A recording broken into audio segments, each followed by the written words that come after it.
الحمد لله نحمده ونستغفره ونستعين به ونعوذ بالله من شرور أنفسنا ومن سيئات أعمالنا من يهده الله فلا مضل له ومن يضلل فلا هادي له وأشهد أن لا إله إلا الله وحده لا شريك له وأشهد أن محمدا عبده ورسوله صلى الله عليه وسلم أرسل الله بشيرا ونذيرا ورحمة للعالمين وخاتم النبيين. All praise belong to Allah. We seek His forgiveness and guidance. We depend on Him. We seek refuge in Allah from the ills of our souls. Whomsoever Allah guides, he will not be astray. And whomsoever Allah leaves astray, he will not be guided. I bear witness there is none worthy of worship except for Allah. And that Prophet Muhammad sallallahu alaihi wasallam is His final messenger. He was sent as a bearer of glad tidings and a warner, and as a mercy for all of creation. يا أيها الذين آمنوا اتقوا الله حق تقاته ولا تموتن إلا وأنتم مسلمون. O you who believe, fear Allah, be conscious of Allah, and don't die except in a state of Islam.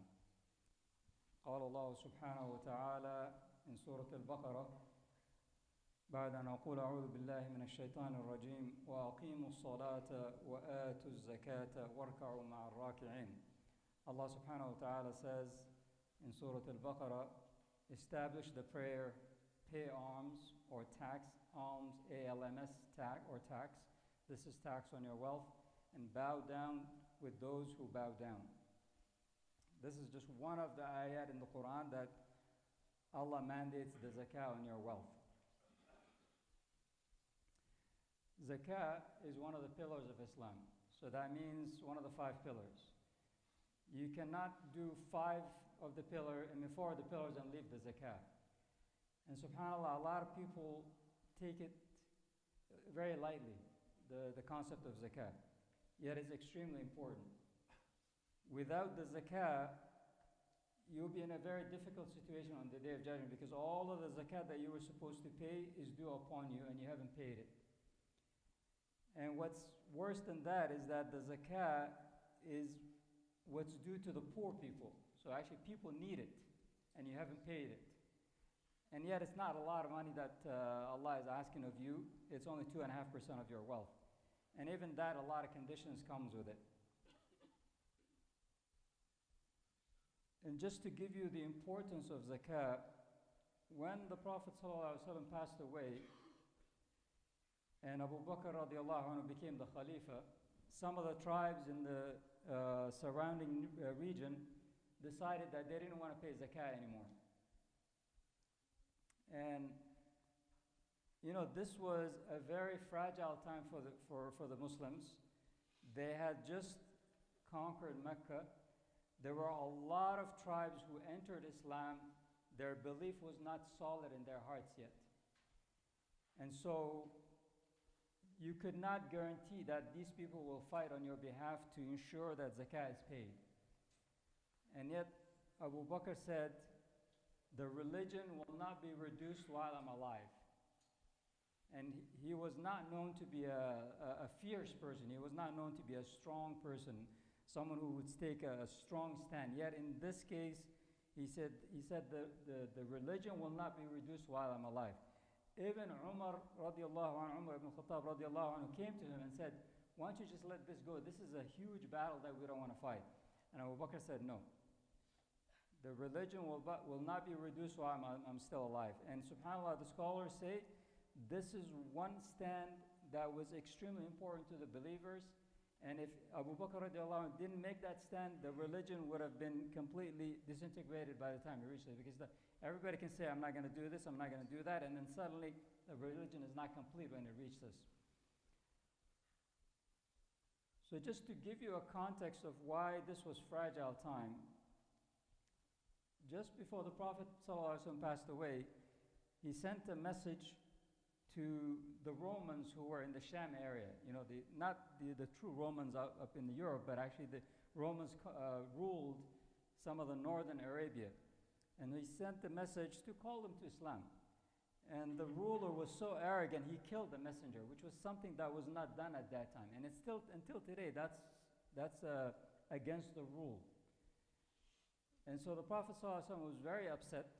he assembled a small army. He sent them to that area to kind of teach them a lesson and to show them that this was not acceptable.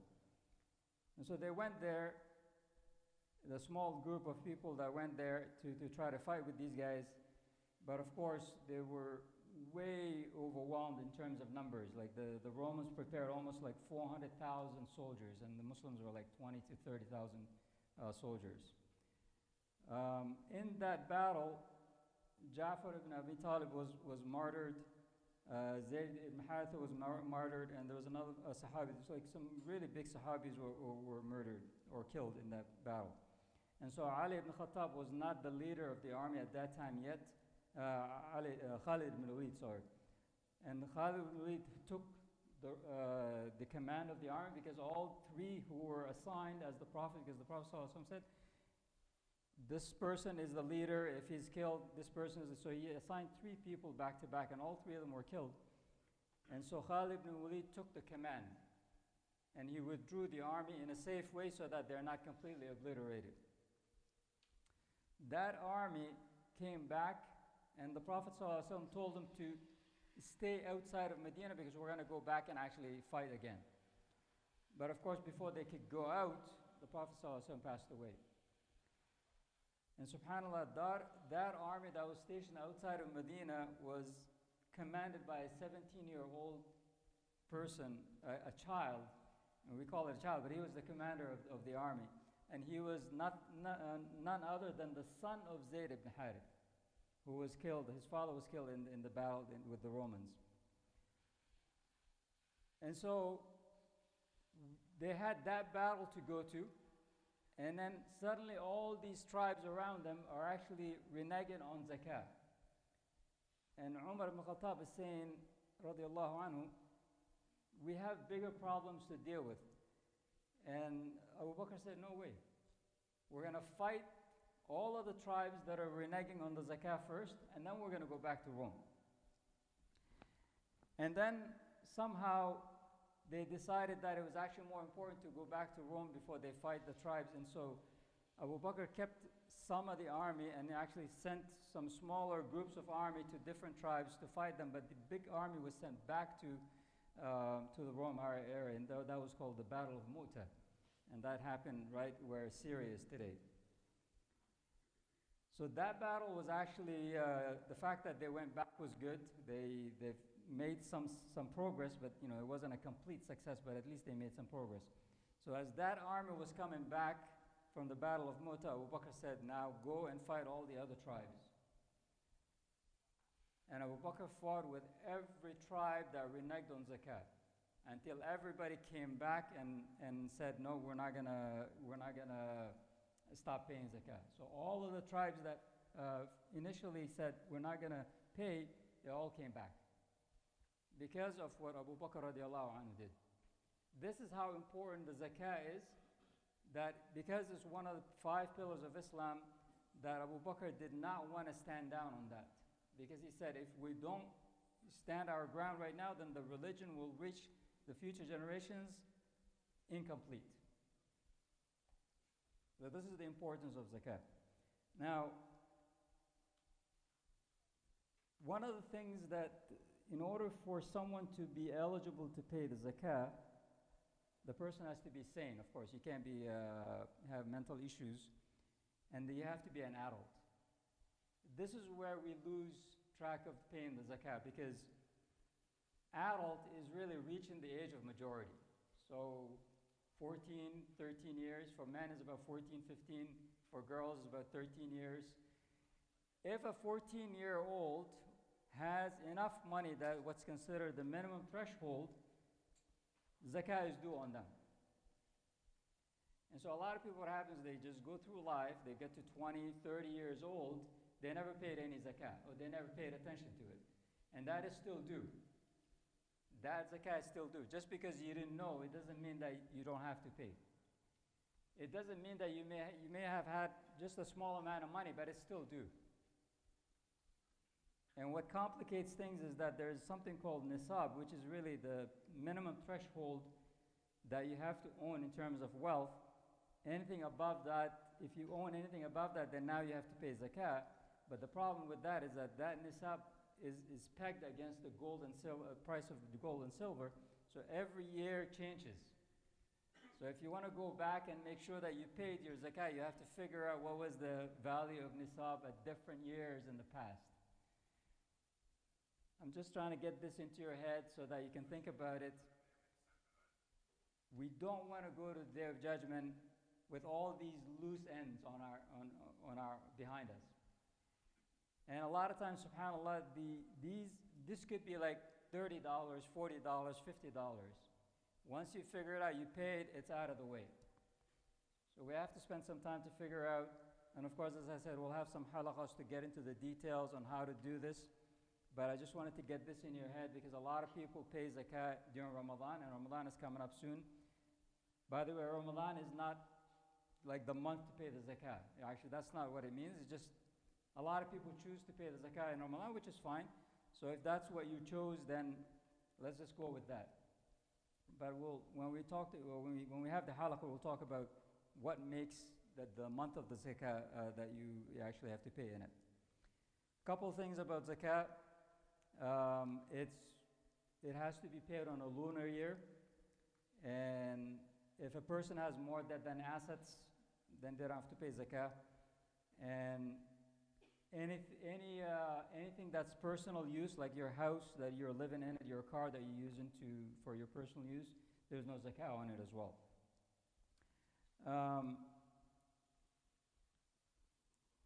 There are a couple things I want you to take away today with you, inshallah. And this was a suggestion that was made by one of those, like, what can I take away from the khutbah, subhanAllah? That you have to make intention that you're going to make zakah before you pay the zakah. Without that intention, whatever you paid just becomes a sadaqah. That's the most important one. You have to make intention. You do not have to tell the person that you're given the zakah that this is for zakah. They don't need to know that. If you give a sadaqah to someone or a loan to someone, you cannot later decide that that's a zakah. Or you cannot say, I forgave that loan, it's now a zakah, like in your mind. I forgave that loan because I'm going to consider it a zakah. No, you have to get the money back and then pay it again as a zakah if you want to. But once you give it out as a sadaqah or as a loan, you cannot change it eventually to a zakah. So those are some of the key things I wanted to share with you. Now, who is supposed to receive the zakah? قال الله سبحانه وتعالى إنما الصدقات للفقراء والمساكين والعاملين عليها والمؤلفة قلوبهم وفي الرقاب والغارمين وفي سبيل الله وابن السبيل فريضة من الله والله عليم حكيم. Alms or tax is only for the poor and the needy. We'll talk about what the difference is. For those employed to administer zakah, so people that are actually administering the zakah money, they're actually allowed to take some of that for zakah as well, if they're eligible. For those whose hearts are attracted to the faith. So just so you know, this is no longer eligible because this was during the Prophet's time, ﷺ, for the Prophet to get their, soften their heart towards Islam. So he used to pay a lot of zakat to them to soften their heart so that they enter Islam. But that's no longer available. You can pay zakat to free slaves. You can pay zakat to alleviate somebody's debt. You can pay zakah for Allah's cause and for the needy travels. Now, Allah's cause does not include building a mosque, by the way, just so that it's clear. Allah's cause is, for example, if there's jihad, but building a mosque is not considered eligible for zakah. The reason why is because the zakah is really for the poor. The poor that don't have money, they need the money to eat food or to just survive, and so to use that money to build a mosque is just not acceptable. So what's the difference between the poor and the needy? The poor person is someone who has a few things, whereas the needy is also known as miskin, is someone who has nothing at all. Period. Like they barely have enough food or water to eat for the day. They don't know what they have, where they're going to have tomorrow. So that's the difference between the poor and the needy. And then you have the wayfarer, which is someone who's traveling. So the wayfarer, just so you know, the wayfarer could be, if you're traveling, you could have money, but you're traveling now. You don't have access to that money. You're in the middle of nowhere, and you are eligible to receive the zakah at that time, because you don't have access to your money. So this is out of the mercy of Allah, because for people, like for example, people are traveling and they're stuck in the middle of a situation, they can receive zakah to alleviate some of their difficulty, so that when they go back to their home, they're actually able to go back to their home. People that cannot receive zakah, the Prophet's family, and we'll talk about who those are. Parents, grandparents, and children.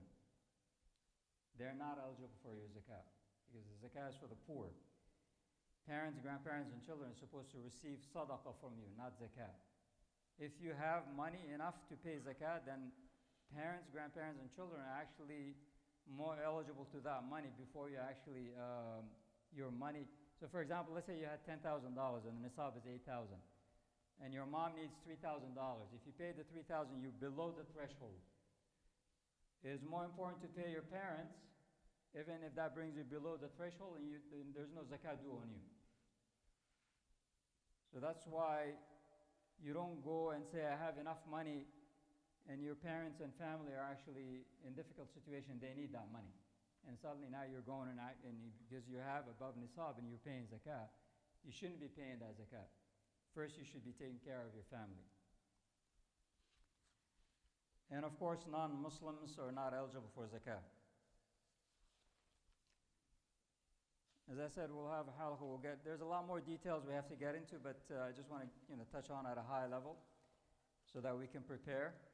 The family of the Prophet ﷺ that are not eligible for zakah are the family of Ali ibn Abi Talib, which was the husband of Fatima radiallahu anha, the daughter of the Prophet ﷺ. The family of Abbas, the family of Ja'far, the family of Aqil. These are all related to the Prophet. I'm not sure if they're cousins or uncles, but I think Abbas is the uncle. And the family of Harith ibn Abd al-Muttalib. So these are all close family members who entered Islam during the Prophet's time. And so all of those people are not eligible for zakah, as well as their freed slaves. أقول قولي هذا واستغفر الله لي ولكم فاستغفروه إن الله غفور رحيم. بسم الله والسلام على رسول الله. اللهم لك الحمد على نعمة الإسلام، ولك الحمد على نعمة القرآن، ولك الحمد على نعمة الحبيب عليه الصلاة والسلام. لا إله إلا الله وحده لا شريك له، له الملك وله الحمد يحيي ويميت وهو على كل شيء قدير. لا إله إلا أنت سبحانك إنا كنا من الظالمين. اللهم إنك عفو تحب العفو فاعف عنا. اللهم إنك عفو تحب العفو فاعف عنا. اللهم اغفر لنا وللمؤمنين والمؤمنات. اللهم اغفر لنا ولوالدينا كما ربونا صغيرا. رب اجعلنا مقيمين الصلاة آناء الليل والنهار. وصلى اللهم على سيدنا محمد وعلى آله وصحبه أجمعين وأقم الصلاة.